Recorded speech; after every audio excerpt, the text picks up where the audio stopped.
Xin chào mọi người, hôm nay gia đình Phượt sẽ giới thiệu đến mọi người 5 ngôi làng đẹp nhất nước Ý. Đây là những ngôi làng được UNESCO công nhận là di sản thế giới và được xây dựng trên vách núi nhìn ra biển, mang tới những khung cảnh đẹp tuyệt vời.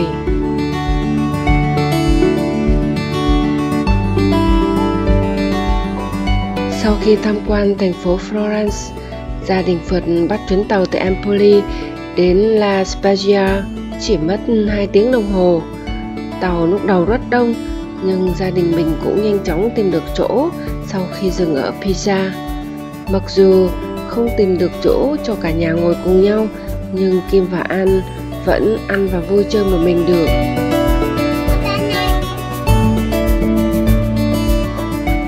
Khi đến ga tàu, chủ căn hộ mình thuê đến đón. Cô ấy đã chở ba của Kim An về nhà trước cùng hành lý. Duy chỉ còn đồ của Kim là không nhét vừa lên xe. Ở đây là khu vực đồi núi nên khi mang hành lý rất khó khăn với các bậc thang. Ba mẹ con đợi ba quay lại rồi cùng nhau đi ăn thử món kem ngon nhất trong vùng. Có thể nói kem Ý là ngon nhất thế giới. Nó được gọi là Gelateria Venezia và kem thực sự rất là ngon. Venezia là tên của một trong những ngôi làng mà gia đình Phượt sẽ ghé thăm vào ngày hôm sau. Món kem này nổi tiếng đến mức mà có tận 4 cơ sở ở trong một khu vực nhỏ. Gia đình mình thích đến nỗi mà sau khi ăn hết lại gọi thêm mỗi người thêm một ly nữa. Pistachio and gallo di Torino.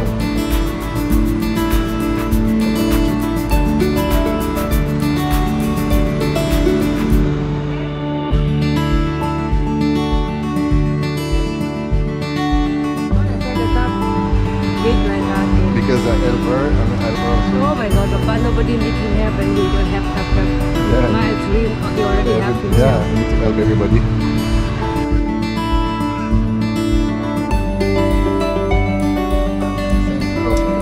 The big one. Sau khi ăn xong kem, mình đến siêu thị mua một ít thức ăn để tự nấu cho bữa tối. Đi chợ cùng gia đình ở nước ngoài luôn rất vui và thú vị.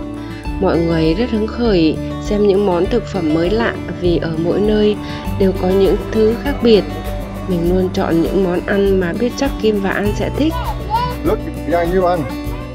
Yeah. Giá cả thực phẩm ở châu Âu chỉ mắc hơn ở Việt Nam một chút, nhưng khi ăn ở nhà hàng thì mắc hơn rất nhiều.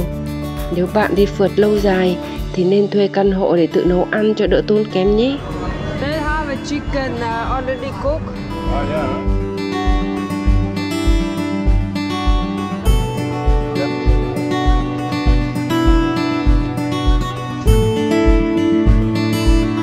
Khung cảnh đường phố khi đi bộ về căn hộ rất đẹp, nhưng phải đi lên nhiều bậc thang mới đến nơi. Không hề dễ dàng khi phải xách theo hành lý, xe đẩy và số đồ thực phẩm mới mua. Về tới nơi, An đã ngủ thiếp đi lúc nào không biết, và mình cũng đi ngủ luôn. Trong khi đó, Kim và ba đi xem căn hộ. Kim đã phát hiện ra ban công có view đẹp tuyệt vời, nhìn ra La Spezia. Căn hộ này hơi mắc, có giá là gần 4 triệu đồng.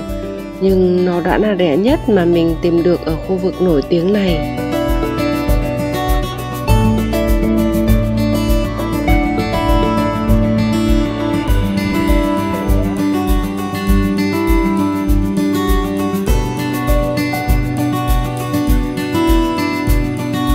So here we have Prosecco Superior. Italian champagne. Woo-hoo!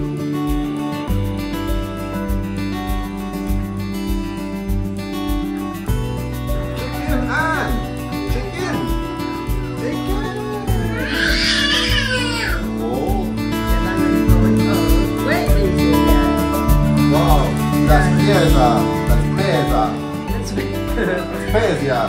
Tiếng Ý rất là khó nghe, khó đọc không biết được. Để biết đã. Spezia. View cực kỳ đẹp luôn. Exactly, la Spezia. View của Very near Cinque Terre. Cinque Terre.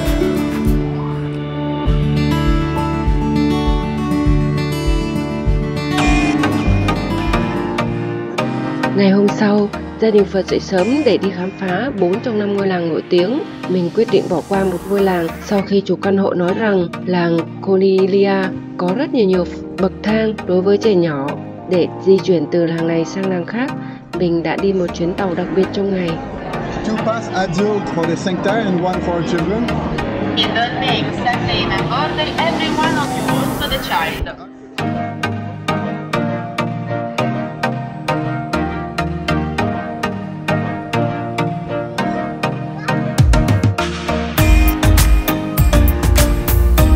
Khi tới nhà ga Rio Maggiore, mình rất ấn tượng với sự độc đáo của nó vì nhà ga nằm ngay trên biển giữa hai ngọn núi lớn. Cả nhà đi bộ một quãng dài từ ga đến ngôi làng dọc theo biển để tận hưởng quang cảnh.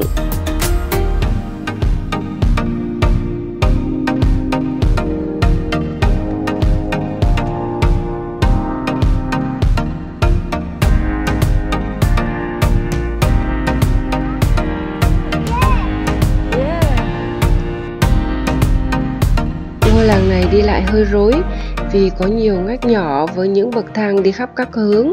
Gia đình mình thậm chí còn đi nhầm lên một mái nhà. Nhưng sau một vài lần lạc đường thì cũng đã tìm được lối ra đường chính. Đi bộ khoảng 1 km nữa thì mình dừng ở một nhà hàng nhỏ để ăn sáng lần thứ hai. Vì cả nhà rất đói do chỉ ăn một ít ở nhà mà lại đi bộ rất nhiều. Trong lúc ba mẹ con đợi đồ ăn, bà Kim An đã sang đầu làng bên kia để chụp hình ngôi làng nổi tiếng này.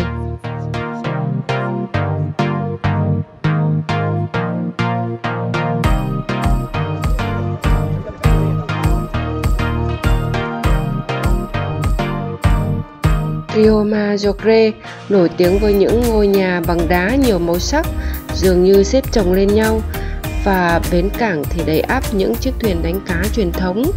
Tuy nhiên, điểm ngắm cảnh lại ở khá xa với rất nhiều bậc thang nên chỉ có ba Kim An mới đi được đến đó. Bà trở lại vừa lúc đồ ăn được bưng lên và cùng gia đình thưởng thức bữa sáng. Sau khi ăn xong, cả nhà tiếp tục đi đến nhà thờ gần nhà hàng, rồi đi tiếp đến tháp đồng hồ cổ. Trên đường đi, gia đình mình đã chụp được rất nhiều bức ảnh đẹp và cả nhà chậm rãi đi bộ về nhà ga.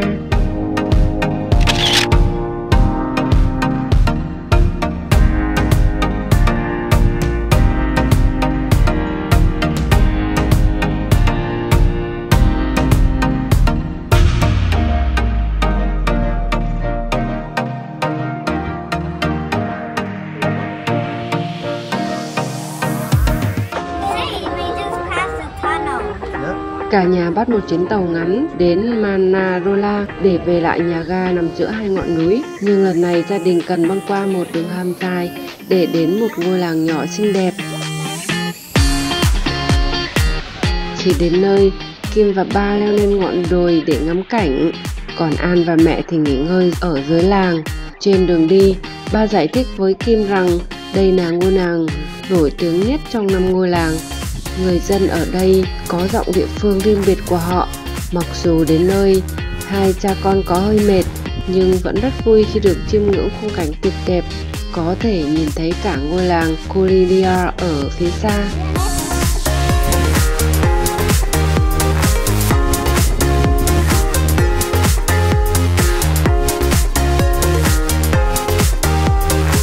Sau khi ba và Kim trở lại, cả nhà đi bộ sang phía bên kia của ngôi làng để ngắm view nhìn ra Manarola, đẹp đến mê hồn.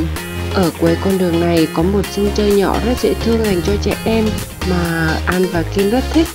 Còn ba mẹ thì thích thú ngắm biển nhìn ra hai bên núi. Cả nhà đã dành một chút thời gian ở đây để Kim và An vui chơi.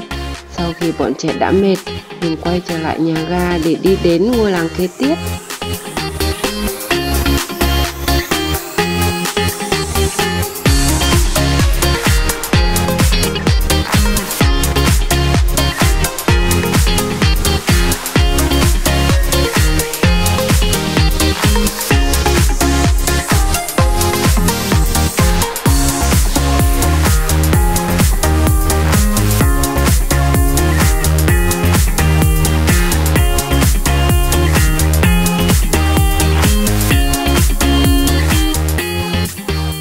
tàu này dài hơn chuyến tàu trước vì mình bỏ qua ga Kulenia. Đây cũng là một ngôi làng rất đẹp khác, nhưng vì ở trên núi cao và có nhiều bậc thang rất khó cho trẻ em đi lại, nên gia đình mình quyết định không ghé thăm mà đi thẳng đến Venaza.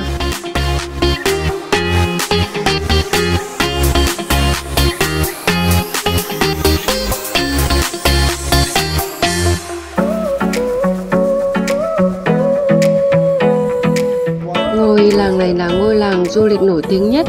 Sau vài bước chân trên con đường chính của làng là nhìn thấy một đường hầm tự nhiên trong vách đá. Kim và Ba mạo hiểm đi vào cái hang nhỏ dẫn đến bãi biển phía bên kia, ném vài hòn đá và quay trở lại con đường chính.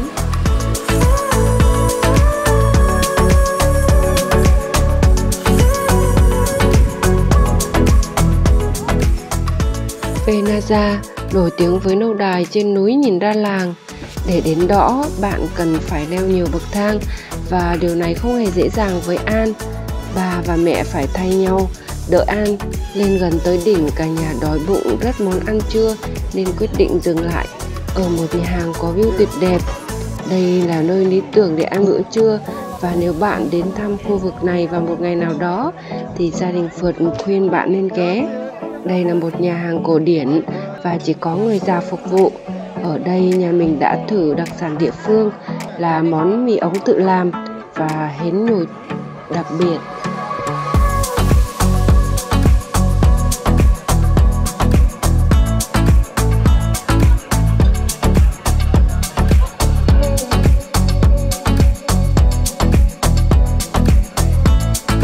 Sau khi ăn xong, cả nhà leo lên vài bậc thang cuối cùng để đến lâu đài. Lâu đài Doria là một pháo đài thời Trung Cổ nằm trên đỉnh một sườn núi đá. Tháp hình trụ vẫn còn tồn tại cho đến ngày nay, là phần lâu đời nhất của pháo đài. Đây là điểm tốt nhất để thư giãn và tận hưởng khung cảnh tuyệt đẹp xung quanh.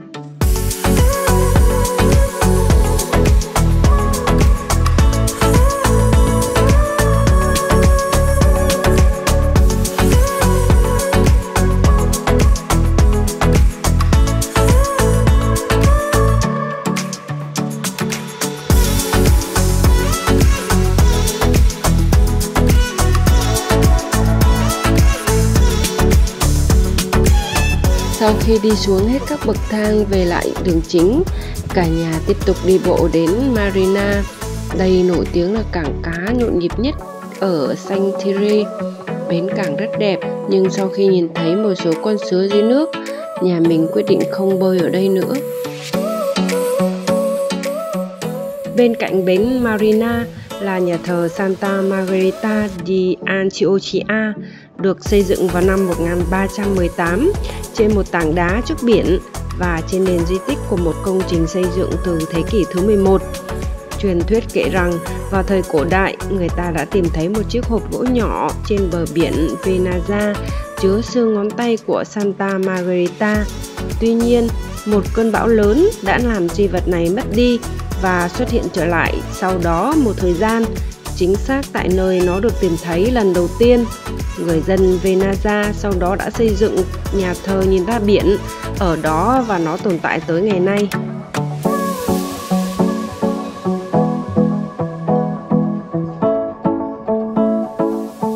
Trở lại ga xe lửa, gia đình Phượt bắt tàu từ bên trong đường hầm và di chuyển một chặng ngắn nữa để đến Monterosso, ngôi làng cuối cùng trong số 5 ngôi làng của Saint-Thierry.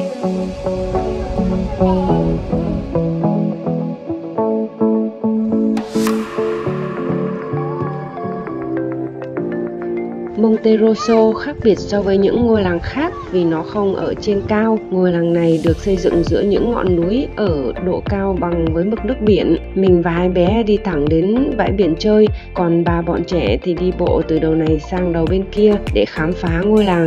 Ở góc bên của ngôi làng có những bức tượng khổng lồ được tạc trên đá nhìn ra biển. Nhìn chúng thực sự rất ấn tượng.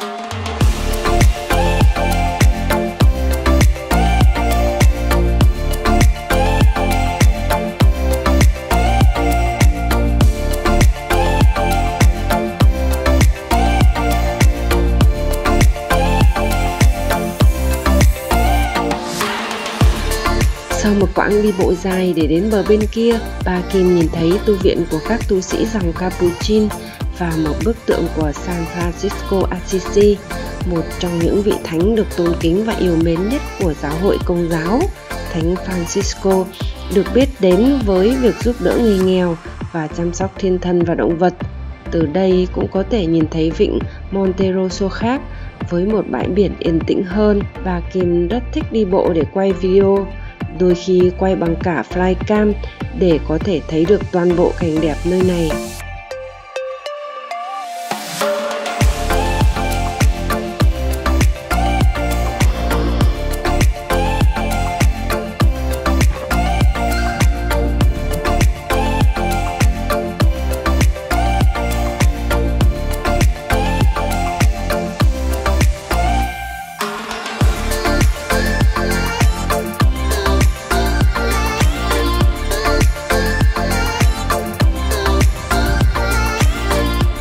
Cuối cùng ba cũng quay lại tắm biển cùng Kim và An, còn mình nghỉ ngơi ngắm biển. Đây là một cách hay để kết thúc một ngày đi bộ dài và dành thời gian vui vẻ bên gia đình.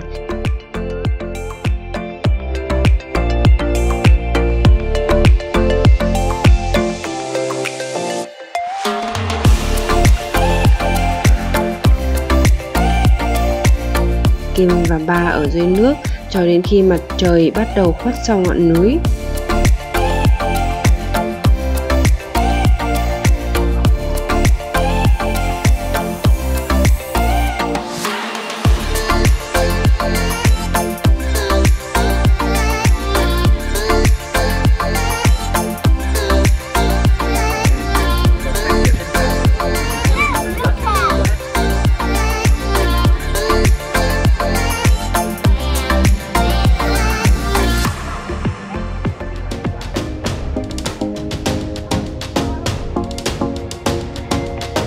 Sau một ngày khám phá tuyệt vời, đã đến lúc quay trở lại căn hộ xinh đẹp để ăn tối và ngắm cảnh. Ngày hôm sau, gia đình Phượt dự định rời khỏi nơi đây, nhưng trước khi đi, cả nhà cũng muốn khám phá thành phố La Spezia. Nhà mình chọn ở lại thành phố này vì đây là nơi tàu từ Florence dừng lại và chỗ ở có giá phải chăng hơn so với khách sạn ở một trong những ngôi làng ở Saint-Thierry. Gia đình mình đã rất vui khi dạo quanh thành phố. Bọn trẻ cũng có thời gian chơi ở một sân chơi rất đẹp, có nhiều trò chơi khác lạ mà chúng chưa từng thấy trước đây.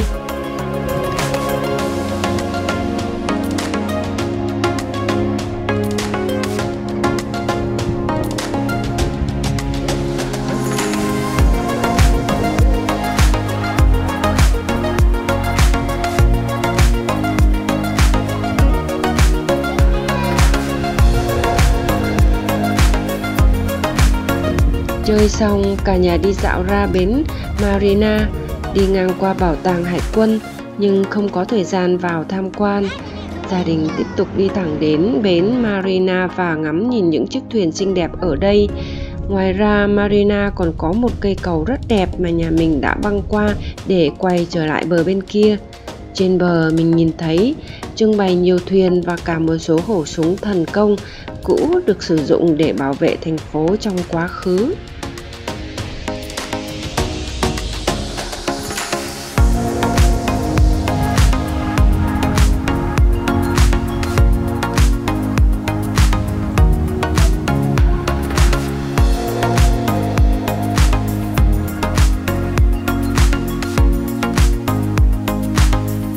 Sau bến du thuyền, gia đình Phượt đi bộ quanh thành phố theo một hướng khác. Mọi nơi nhà mình đi qua đều rất đẹp. Trên đường đi, mình thậm chí còn nhìn thấy một số cây cam mọc ở giữa thành phố.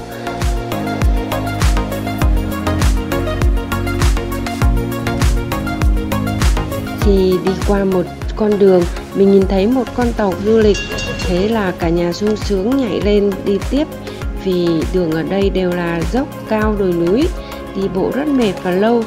Mặc dù nó lại đi qua nhiều nơi mà cả nhà đã đi bộ đến tham quan vào buổi sáng, nhưng Kim và An thực sự thích thú với con tàu này.